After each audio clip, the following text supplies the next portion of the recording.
Nagbabalik po muli ang inyong lingkod at nagbabalita ng mga balitang dapat nating malaman dito sa ating bansa. Ito ang Balitang Pambansa. Atin ngang matutunghayan sa channel na ito kung ano ang nangyayari sa loob ng ating gobyerno at syempre tumutulong na rin sa ating mga mamamayan na malaman ang katotohanan dahil mayroon tayong karapatan na malaman ang tunay na nangyayari sa ating bansa. Ngunit bago natin panoorin ang balita, huwag niyo pong kakalimutan na mag-subscribe sa ating channel at pindutin ang notification bell para lagi kang maging updated sa ating mga bagong videos na ina-upload araw-araw. At sa ating mga solid viewers naman dyan ay maraming salamat naman po sa walang sawang pagsuporta. At syempre, huwag din pong kakalimutan mag-iwan ng like at i-share ang ating mga videos. At kung mayroon ka naman pang opinion, ang ating comment section ay bukas para sa inyong mga hinaing. Ito na nga mga kaibigan, ating panoorin ang buong video. Salamat po muli and God bless!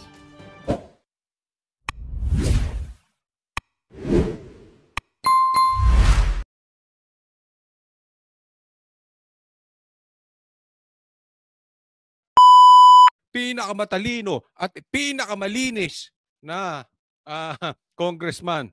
Pakinggan po natin si Ortega. Ay nako. Okay, sige. Ewan ko ba, parang faker, hater, parang gano'n yung mga dating nila. Tinawag ng Ang lilinis, no? Ang lilinis nila, ang bubukal ng loob nila para magsilbi sa taong bayan. Itong kanilang banat kay PRRD ay ito po ay sanhi ng kanilang mababang loob at puso para pagsilbihan ang taong bayan. Malacanang, si former President Rodrigo Duterte na one-man fake news factory when he said that President Ferdinand R. Marcos Jr. is becoming a dictator. Ano lang po yung masasabi niyo po rito? Ayan tinan mo. Ang tanong, okay?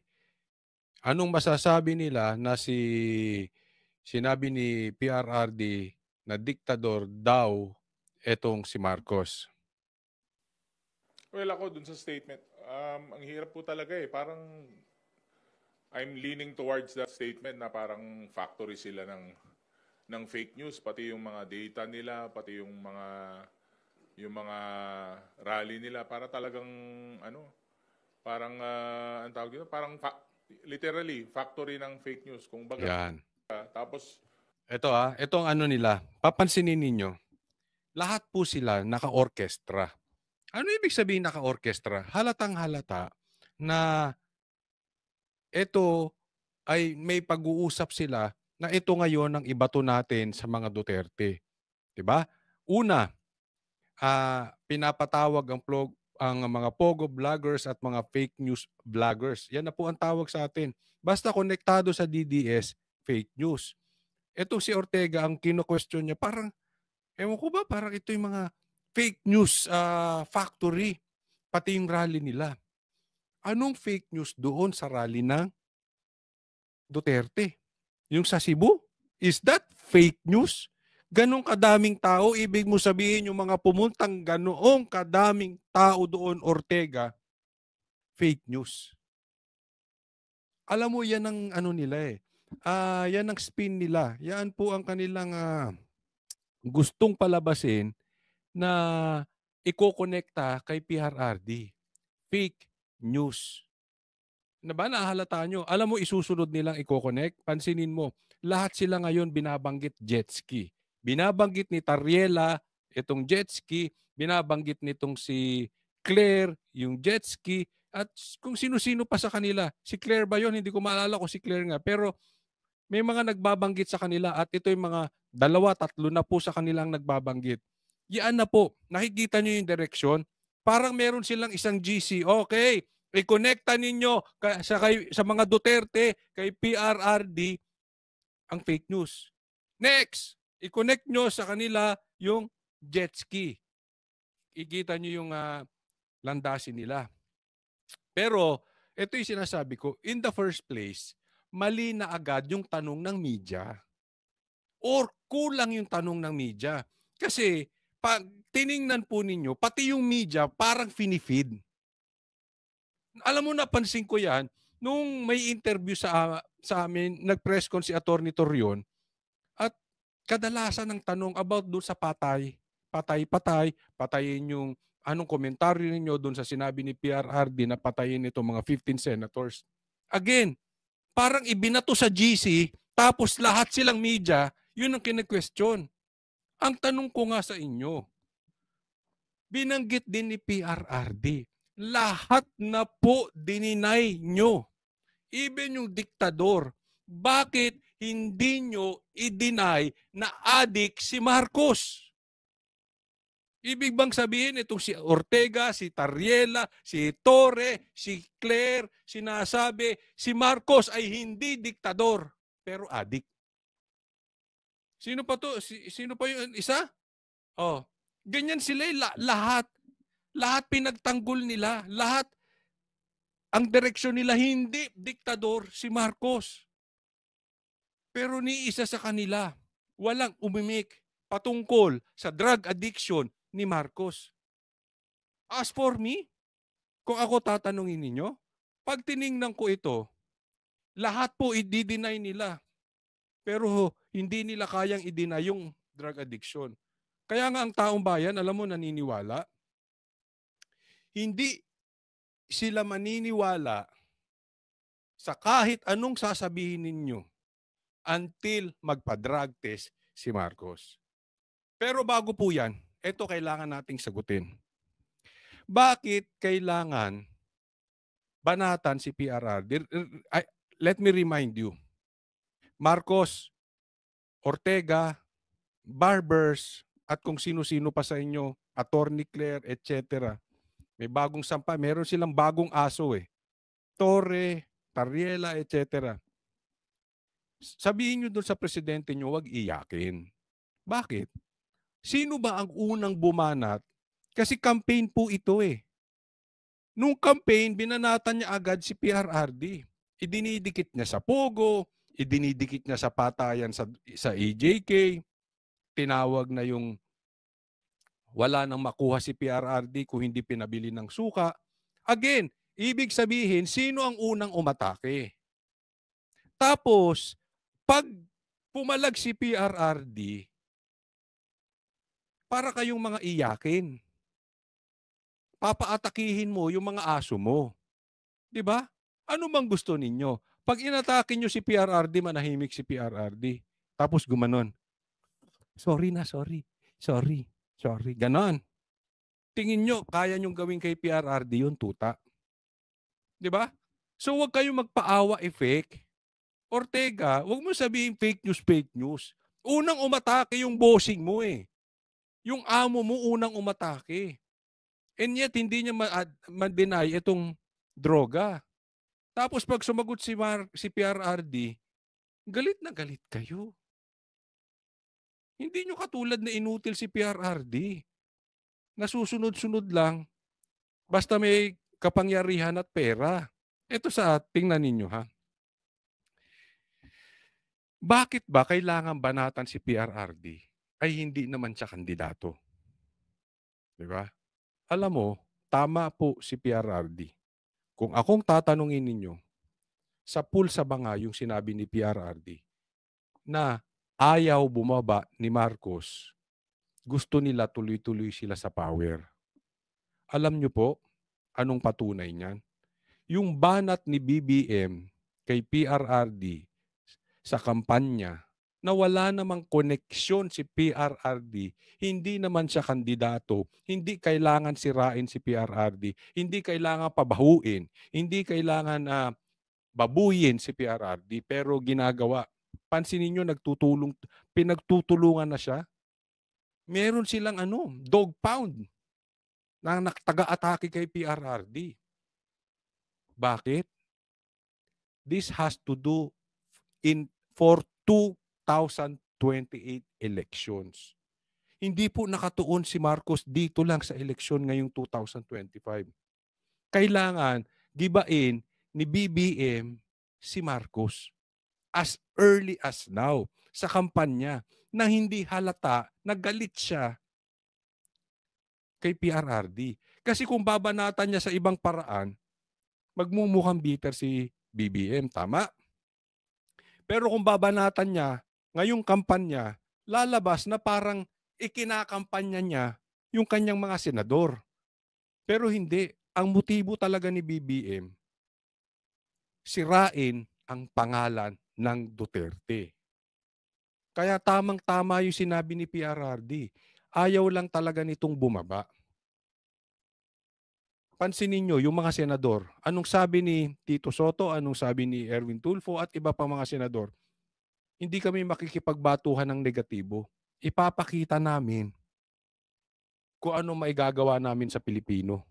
Ano magagawa namin sa Pilipinas. Sila mismo, sa bibig mismo nanggaling yan, ha? Hindi sa aming mga maka-DDS. Sa bibig mismo ng mga senator ni BBM. Pero pansinin ninyo, si BBM hindi tumitigil ng bakbak. Yung mga aso niya hindi tumitigil ng bakbak. Bakit? Kasi Marcos again and again is not just looking in the future for 2025 election, but he is looking forward also all the more for 2028. Kailangan gibain, kailangan ibagsak, kailangan sirain ang Duterte. Yan po ang talagang motibo ng Marcos. Una pa lang kitang-kita na natin. Lahat po ng aksyon ng Marcos papunta ron. Anong ibig sabihin yan? It shows na talagang malakas pa rin ang Duterte. Kasi kung mahina ang Duterte, hindi kailangan pansinin or hindi kailangan siraan ni BBM si PRRD. Hindi kailangan. Halimbawa, mahina talaga si PRRD o ang Duterte, ni hindi nga siguro sasama sa kampanya yan si BBM. Or kung sumama man, hindi niya na kailangang sirain because they know they can win 2028 easily. Kaya lang malaki problema nila eh. Alam nila malakas ang Duterte. Eh bakit ang aga nilang banatan? Bakit kailangan banatan ngayon? Kasi dati sinasabi ko, dapat ang strategy ng BBM, kung ako strategy, dapat sinakyan muna nila ang Duterte sa dulo na eh. Diba? Bakit kinalaban nila agad ng Duterte? Alam nyong malakas. Kasi pwedeng maging ibang tono. Tingnan nyo itong mabuti. This could be the last chance of BBM. Kasi kung sakali, ako'y naniniwala mangyayari, kung sakaling manalo ang PDP slate, magkakaroon siya ng problema sa Senado. Pag na-straight yan, mahahawakan ng Duterte ang Senado. Siya manghihina. At alam ni BBM, pagdating sa mandato, pagdating sa boto ng taong bayan, mahina siya. Alam niya na natalo siya kay Lenny. Alam ni BBM yan. At alam din ni Marcos na kaya lang siya nanalo is because of BP Sara. So alam niyang lahat yan. At kung matatalo pa yung mga senators niya, malaki problema ni BBM. Nakukuha nyo? So nagpasok, ang dami na pong nagiging issue. Ang dami na pong nagiging problema ni BBM. Considering tumataas ang droga. Yung pinsan niya nagkakalat. Merong iskandalo pa tungkol sa corruption, lalong-lalo na dyan sa blank items. Napakalaking bagay po nun. Akala lang ng taong bayan maliit yun, pero billions of pesos yun, including yung issue sa Abatocada. Billions po yun. Yung blanco na yun. Ang amount nun, billions po ang nadagdag doon. Okay? Tinatakpan lang ng mga issue. Sa madaling salita, ang laki ng problema ng gobyerno ni Marcos pagdating sa ekonomiya, peace and order, at sa corruption ng pinsan niya at ng iba pang nakapaligid sa kanya. So nagpapatong-patong po yan.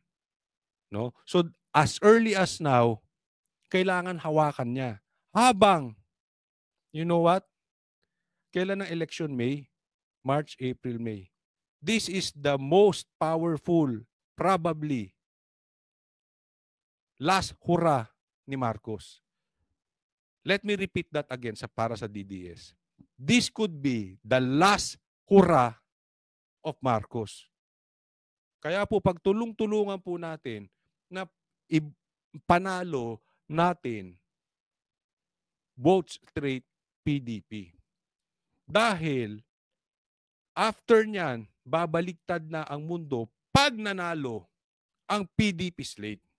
And possibly, matatalo na itong mga congressmen na sumuporta at pumirma. No? But wag na masyado nating anuhin yan. Na kanya-kanyang distrito yan. I just really hope na mako-correct nyo po at hindi nyo na iboboto itong mga pumirma. Dahil alam nyo naman, mayroon daw silang natanggap na 150 million reasons kaya sila pumirma. Kayo na humusga kung totoo to o hindi. No? Pero bakit nyo pa iboboto? Ngayon, pagdating sa Senado, patong-patong na ang problema. Hindi niya hawak ang Senado. Ang laki ng problema ng bansa. Corruption, ekonomiya, peace and order. Tapos ang taong bayan, mahal si PRRD. Tingnan niyong mabuti. Lahat ng bato, lahat ng putik, pogo, AJK, pati jet ski, lahat na lang. Kulang na lang, pati bintana ng bahay nila ibato sa mga Duterte. Kulang na lang, pati ang pumatay kay Magellan, kay Lapu-Lapu at si Jose Rizal, ang pumatay si Duterte. And yet, hindi iniiwan ng Pilipino. Alam nyo nangyari sa Cebu? That is a very, very powerful statement, yung rally dyan sa Cebu. It shows na mahal talaga ng taong bayan si PRRD. Alam nyo yung mga laugh emojis doon sa Facebook, sa post mismo ni Marcos? That is a very, very powerful statement also na ayaw na ng taong bayan sa Marcos. Even this news, panuorin nyo yung mga news sa mainstream media, yung hindi nakakampi sa kanila katulad ng ABS bias ba yun? Ay basta-basta, yung nakagitna na media, yung mukhang nakagitna pero hindi. At least mukhang nakagitna. Pinagtatawanan si Marcos. Ito, tingnan ninyo ang comment section. Walang naniniwala. Karamihan pinagtatawanan sila. And they know it. Mahina na sila sa taong bayan. Naiintindihan po ninyo. Kaya nga sabi ko, maaaring makamtan din natin ang tagumpay sooner or later kung tayo magkakapit-bisig at ikakampanya natin ang buong PDP laban.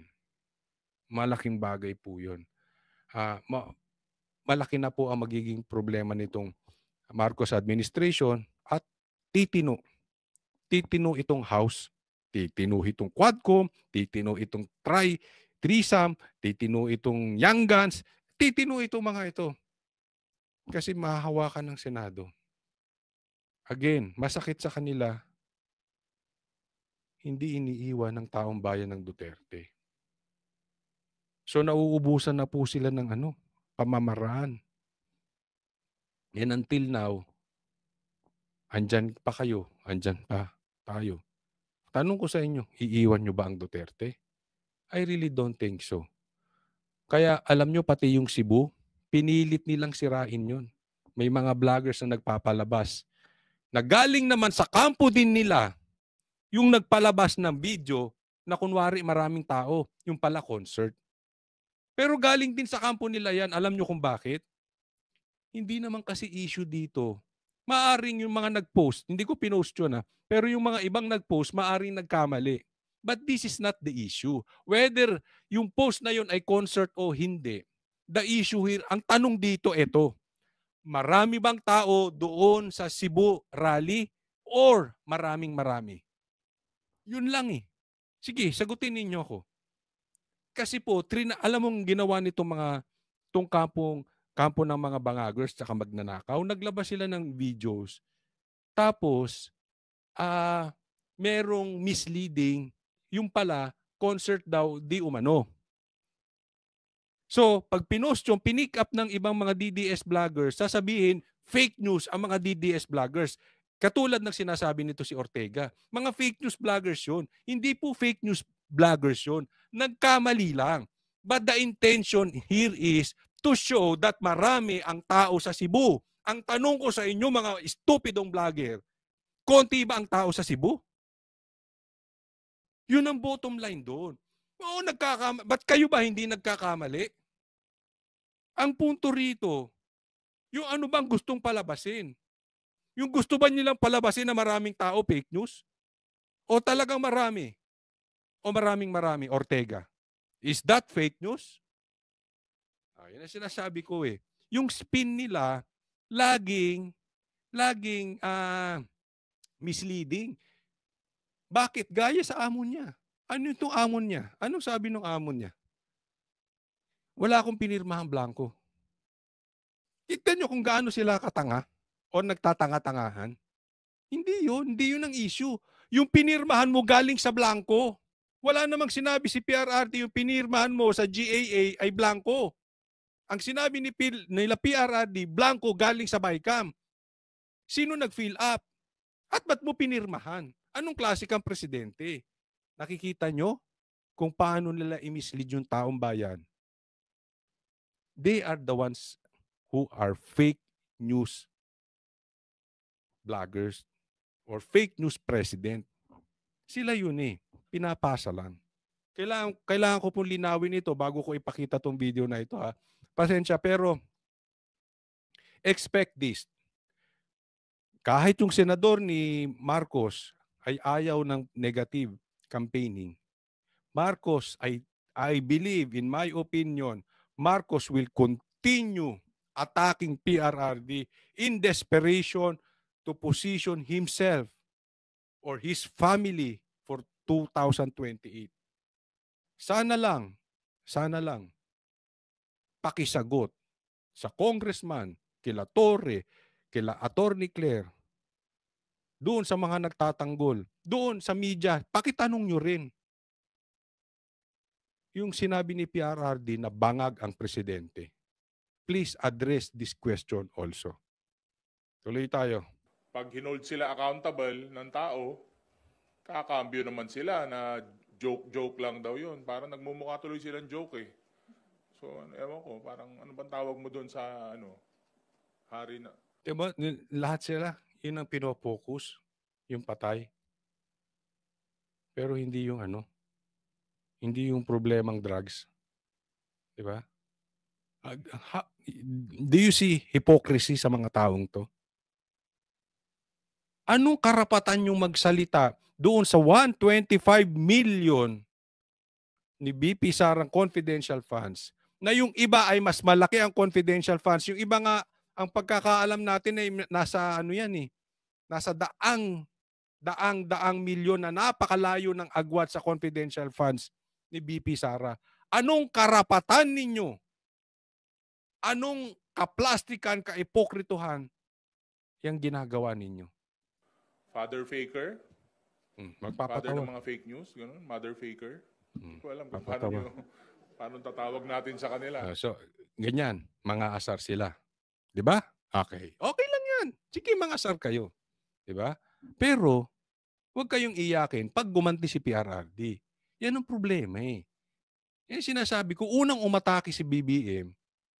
Tapos, nung umatake si PRRD, pinagtutulungan nyo. Di ba? Huwag ganoon. Ngayon, gusto mo makipag-asaran? Di asaran. No problem. Di ba? You make sure, kaya nyo. Father faker, mother faker, o anong tawag sa mga anak nila? Fakerist? O yun? Para Tingin mo, yung mga anak nila hindi ba adik? Natatanong lang. Do you honestly believe na yung mga anak nila hindi adik? Yung anak ni BBM, do you honestly believe yung mga anak niya hindi kurakot? Tanong lang yon. Ito simple. Simplihin natin sa taong bayan. Gaya nung sabi ni PRRD, dagdagan ko lang. Kung sa tingin ninyo, yung mga anak ninyo kaya maglakad sa kalsada, mapayapa ang kalsada, maniwala kayo kay Marcos. Pero kung hindi, iboto nyo straight PDP. Kung dumami ang trabaho, nagkatrabaho kayo, bumaba ang presyo ng bilihin,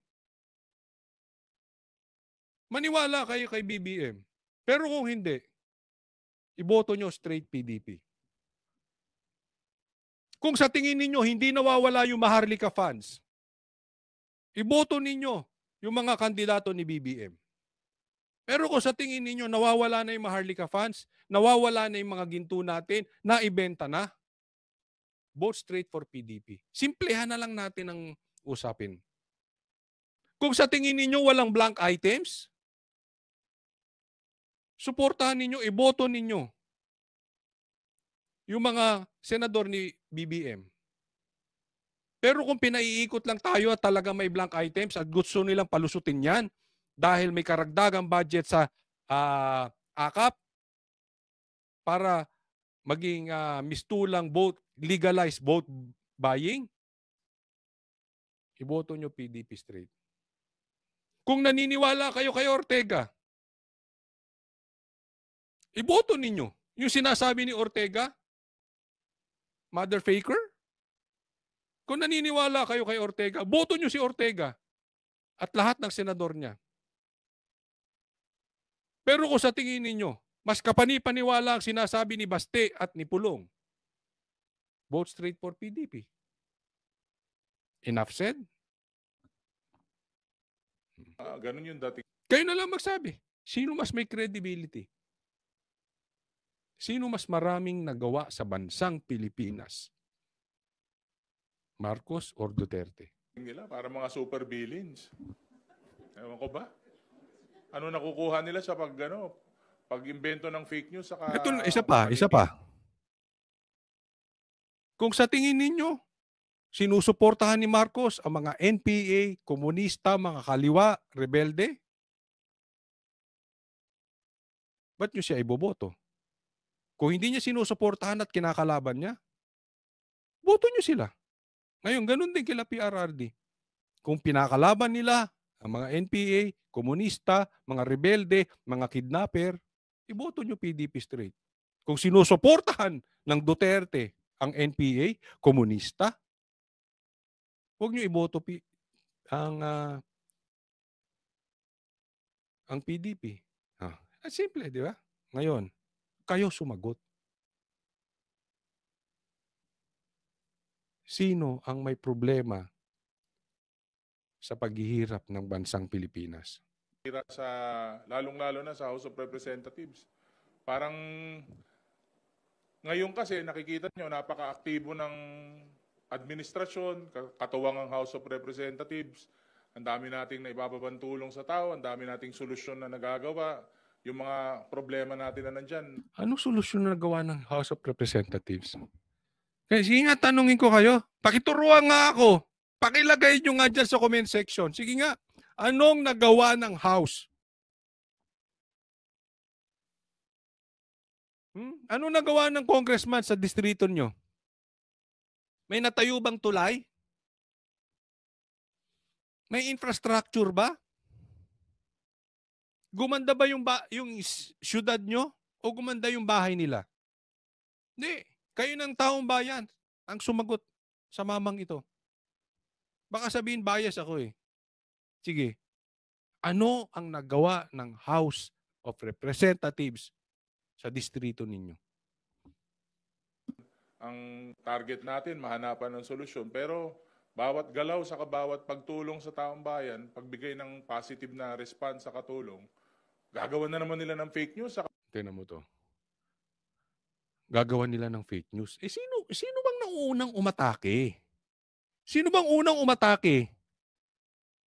Si BP Sara o si Tambaluslos? Real talk lang po. Sinong sumira sa Uniteam? Si Tambaluslos ba o si BP Sara?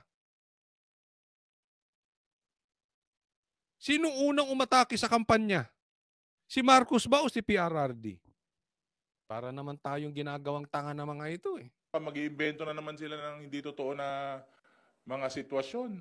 So, ewan ko ba, parang faker, hater, parang gano'n yung mga dating nila. Ulitin mo pa yung patawa mo. Wala nang tumawa, no? Ang tawag doon? Bad vibes.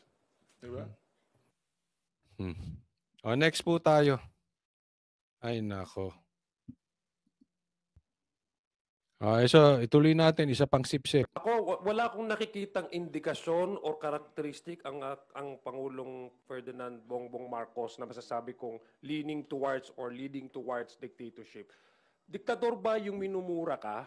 Ang tatay mo sinasabi kung ano-ano tatanggalin, i-exhume, tapos itatapon sa West Philippine Sea? Pwede.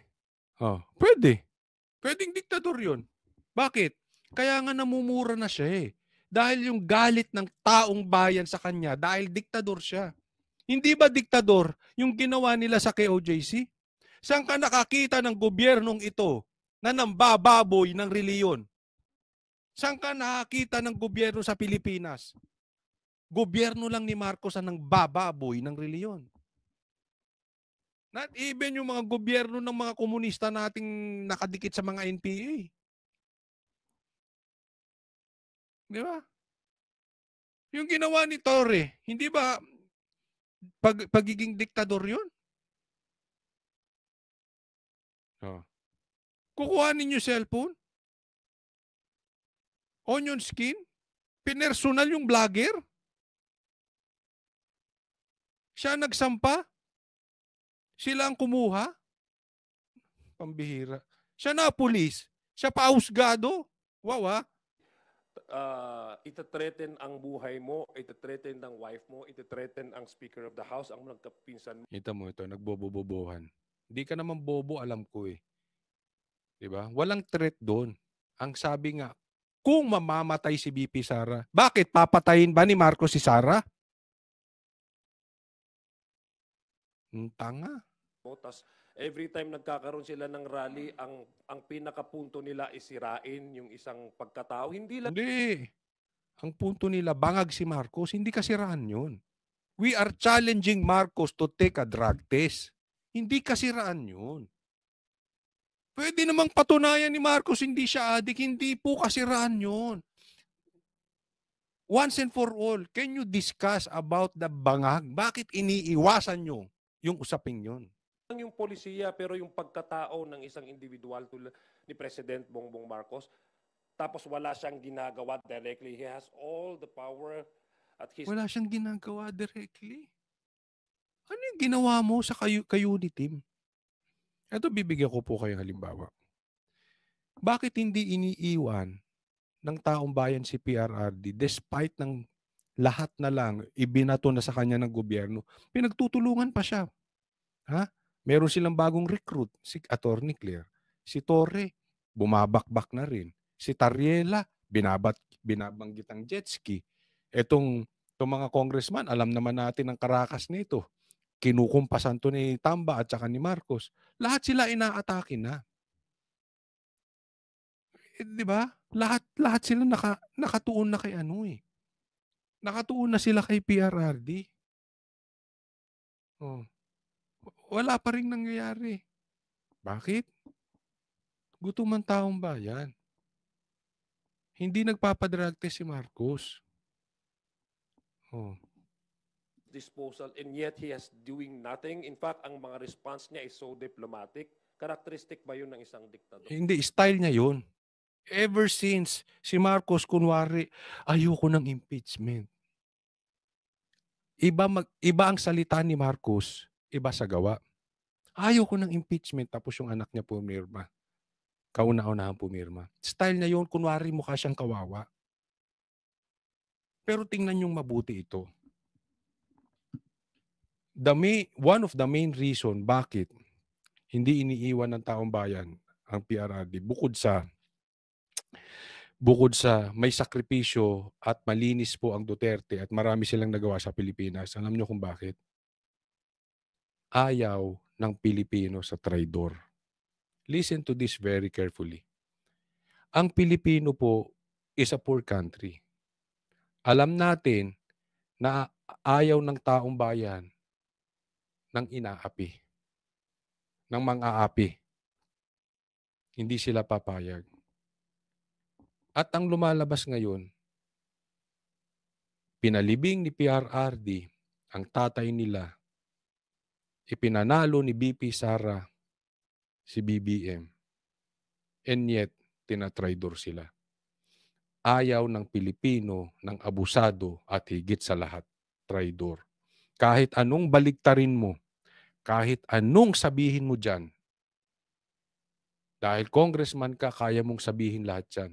But you cannot deny, no one can deny, even the Filipino will not believe you kung sasabihin yung hindi traidor si Marcos. Ayaw ng Pilipino sa traidor. Ayaw. Hindi sila believe sa traidor. Hindi nyo mapapaniwala ang Pilipino na hindi traidor si Marcos. Because if not for the Dutertes, Marcos will be gone forever in the Philippines. Kung hindi traidor. Kaya mag-iingat kayo. Kayo na mga sipsip. Kung ang katulad ni BP Sara, trinaidor, kayo pa, na nagpanalo kay BBM. Kung ang katulad ni PRRD, na pinalibing ang tatay nila, trinaidor, kayo pa. Kung at katulad ni Pastor Kibuloy na talagang tinulungan si BBM, all out support, kaya nga hindi nakapagdebate yan eh. Sa SMNI ginawa ang debate. Takot sa debate si Marcos. Ang laki na natulong ni Pastor Kibuloy dyan, trinaidor. Attorney Vic, matagal niya nang kasama, trinaidor. Ikaw pa? Sino kayo compared dun sa 4 na tao na yun kay Marcos? Sige lang. Kayong mga sekretaring sipsip, kayong mga vloggers na sipsip, tingnan nyo. Matatapos yan. Sino kayo? Huyo kayo kay Marcos. Habang may pakinabang, sige go. Pero pagkatapos niyan, a traitor will always be a traitor. I don't think so. Pangalawa, itong ginagawa ng administrasyong ito, he respects the separation of powers. He does not even want maraming mga legal opinion. Hindi yun. Ang kasi pinapalabas nila, yung impeachment ni BP Sara, yung ginagawa ng House, walang kamay si Marcos doon. Yun ang punot dulo nitong mama na ito eh. Yun yung panlolokong ginagawa nila sa tao. Hindi niya. There are separation of powers. Yung executive, which is Marcos, the president, and then legislative, the House. Hindi po. Kahit may separation of powers, there is something that we call influence. Tingnan ninyo. Gustong pa-impeach si Lenny before? Anong sinabi ni PRRD? Huwag niyong gawin yan. Hindi niya ginamit yung power niya. Ginamit niya yung influence niya. Tingnan niyo ngayon, nung sinabi ni Marcos, ayaw niya ng impeachment. Anong nangyari kay Sara? Pina-impeach. Look at the influence of these two people. Hindi yan pangingialam. It's using your influence. Wala talaga yung amo nyo. Mahinang nila lang. Na sinasabi, President, you request the Senate to convene for an emergency session. He did not do that because he respects the separation of powers. He did not do that yet. Hello? Antay ka lang, baka gagawin niya yun. Ibabalik ko sa iyo yung sinabi mo pag ginawa niya. Pinag-uusapan pa eh. Sigurado kang hindi gagawin ni Marcos yun? na mag-call on special session? He allows all the agencies to work according to its mandates.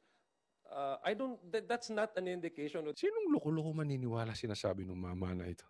That's not even an attribute of a dictator. Di ba? Wala naman ho sa Pagtanggol mo nga, na may nakaupong yung bangag citizen issue. na Chief Justice na nakuwaranto o kinasuhan. Wala ho sa administrasyon niya na may sitting senador na kinasuhan at pinakulong. So there's no indication to me. Mag-midterm na po ang kanyang administrasyon. Magmi-midterm na, wala pang nagagawa. Anong nagawa ni Marcos? Vindictive eh. In fact, hindi ko siya vindictive. Kung sa ibang leader po yon, mumurahin ka, tapos kung ano-anong ipagsasabihin sa yumao mong tatay. I mean, it's a human nature to really retaliate and get even. Wala ko siyang ginawa. Wala ko siyang sinabi na in a way na insultuhin niya yung nagsasabi. Yun ang spin nyo. Walang ginagawa si Marcos. Yan ang gusto nilang palabasing imahe ni Marcos. Andito ako, wala akong ginagawa. But his fingerprints are all over the place. Nakakalat po yung fingerprints niya. Naku naman, naglolokohan pa tayo. Sabi or yung nagte-threaten sa kanya, wala. So, Sabi mo yan eh. Sabi mo yan, wala. Sabi ni PRRD, meron. Sino mas may credibility? Itong mama na ito o si PRRD? So, I don't see any iota of him becoming a dictator. It's actually the opposite. Paano kung maging diktador? Paano kung mag-declare ng martial law? Bababa ka ng kusa? Hindi ka natatakbo ulit?